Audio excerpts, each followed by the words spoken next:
We are recording. What brought you to Hope's Crossing?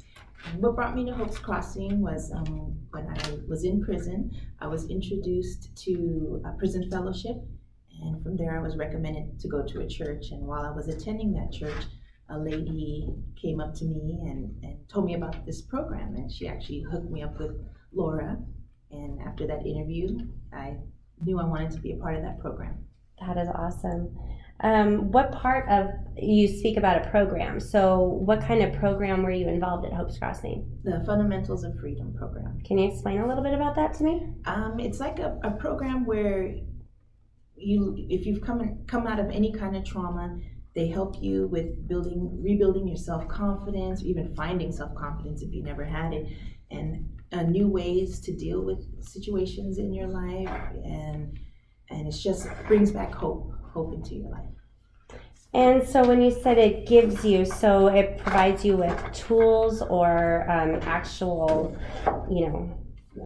tools? Yes, well, we learn a lot of different techniques, and one of them is like writing down what your thoughts are, and then comparing it to your actions, and it's very helpful. That's what's helped me through a lot of my situations, even today, is everything starts with a thought. What was a pivotal moment for you? A pivotal moment for me was learning about generational pathology and realizing the traits that have been passed on from my mother and my father onto me, and realizing that I don't want those same traits to be passed on to my son. That's very cool.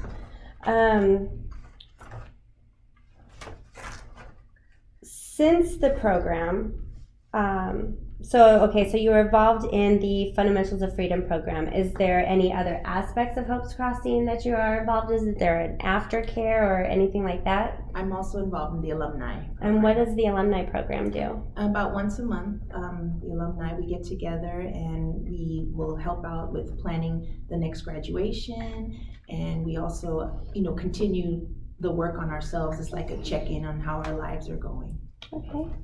And since the program, have you found yourself in any kind of situation that you may have felt hopeless, or just things weren't going your way? And if so, how did you pull yourself out of that? Yes, I have been in situations like that, and I just revert back to what I learned in this program, and I would go back into my notes.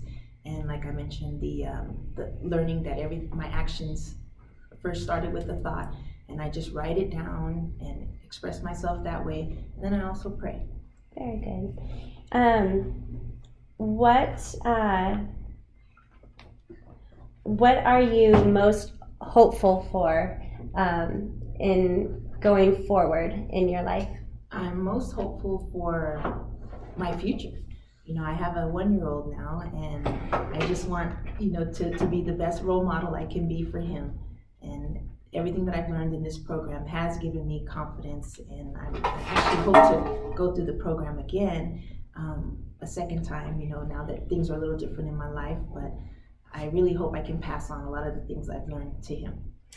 If there's one thing that you can say to a single lady out there who may be struggling, has lost hope, and just doesn't know what to do, what would you say to her? Come to Hope's Crossing. And you never go wrong doing the right thing, and just stay positive, and don't give up hope. With hope, anything is possible. That's great. Thank you so much. Thank you. You're welcome.